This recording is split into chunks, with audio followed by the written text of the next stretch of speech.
Hi hello welcome to our YouTube channel. Bajji first ఎగ్స్ని బాగా boil చేయాలి.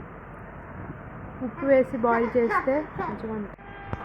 నీట్గా కొత్తిమీర ఉల్లిగడ్డని కట్ చేయాలి. ఫస్ట్ ఆఫ్ ఆల్ ఎగ్ బజ్జీకి కావాల్సిన పదార్థాలు: శనగపిండి, ఉప్పు, కారం, సోడా ఉప్పు, తగినంత వాము వేసి బాగా మిక్స్ చేయాలి.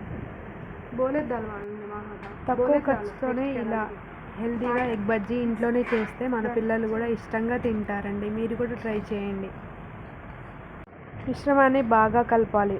తగినంత వాటర్ వేసి లూజ్గా కాకుండా కొంచెం గట్టిగా కాకుండా మీడియంలో కలిపేయాలి. లూజ్ అయినా సరే ఎగ్ బజ్జీ సరిగా రాదండి. అలాగే సోడా ఉప్పు కూడా ఎక్కువైనా సరే తక్కువైనా సరే ఎగ్ పగిలే ఛాన్స్ ఉంటుంది. ఎగ్ బజ్జీ పగిలే ఛాన్స్ ఉంటుంది కాబట్టి కొంచెం చూసి వేసుకోవాలి.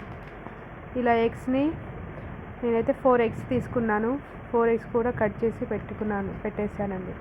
టేస్ట్ ఉప్పు కారం ఉందో లేదో మంచిగా చూసేస్తున్నా. ఒక బాండీలోకి ఆయిల్ వేసేస్తున్నా. ఎగ్ని అలా కట్ చేసుకుంటే ఆ షేప్లో కట్ చేసుకుంటే ఎగ్ బజ్జీ అని మంచిగా వస్తాయండి. పిండిలోకి అలా డిప్ చేయాలి. ఎగ్ మొత్తం మునిగిపోయేలాగా డిప్ చేయాలి. లో ఫ్లేమ్లో చేస్తే ఎగ్ బజ్జీ అనేది మంచిగా వస్తుంది. ఫుల్ మీద పెట్టి చేస్తే ఎగ్ పగిలి మీద పడే ఛాన్సెస్ ఉంటాయి కాబట్టి సిమ్లోనే చేయండి. మీరు కూడా గోల్డెన్ కలర్లో వస్తే ఎగ్ బజ్జీ అనేది రెడీ అయిపోయినట్టే అండి. అలా లేకపోతే ఎగ్ అనేది లోపల పచ్చిగా ఉంటుంది కాబట్టి మంచిగా రోస్ట్ చేయాలి అన్నమాట. బయట తినే బదులు ఇలా ఇంట్లోనే ఇలా చేసి ఇవ్వండి. మీ పిల్లలు చాలా హ్యాపీగా ఎంజాయ్ చేసుకుంటూ తింటారండి. స్కూల్ నుంచి రాగానే ఇలా చేసి పెట్టండి. హెల్తీ ఫుడ్ కొంచెం అప్పుడప్పుడు ప్రోటీన్గా కాకుండా అప్పుడప్పుడు ఇలాంటివి కూడా చేసి పెట్టండి. చాలా ఇష్టంగా తింటారు. బయట తెచ్చుకోవచ్చు, కాకపోతే అక్కడ వేసిన ఆయిలే మళ్ళీ ఆయిల్లోకి వేసి చేస్తారు కాబట్టి మనం ఫ్రెష్ ఆయిల్ మన ఇంట్లోనే అప్పుడప్పుడు ఇలా చేసి పిల్లలకి ఇస్తే చాలా బాగా తింటారు. మీరు కూడా ట్రై చేయండి. మా వీడియో కనుక నచ్చినట్టయితే ఒక లైక్, షేర్, సబ్స్క్రైబ్ చేయడం మర్చిపోకండి ప్లీజ్. ఇలా ఎగ్ బజ్జీని మధ్యలో కట్ చేసి ఉప్పు, కారం, నిమ్మకాయ, కొత్తిమీర, ఉల్లిగడ్డలు వేసి సర్వ్ చేసుకుంటే ఎంతో రుచికరమైన ఎగ్ బజ్జీ రెడీ. మీరు కూడా ట్రై చేయండి తప్పకుండా. సూపర్ ఉంది taste. Thank you.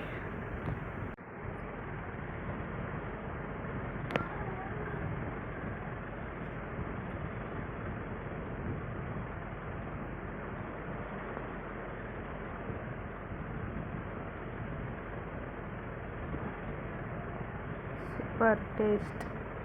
Wow.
Thank you,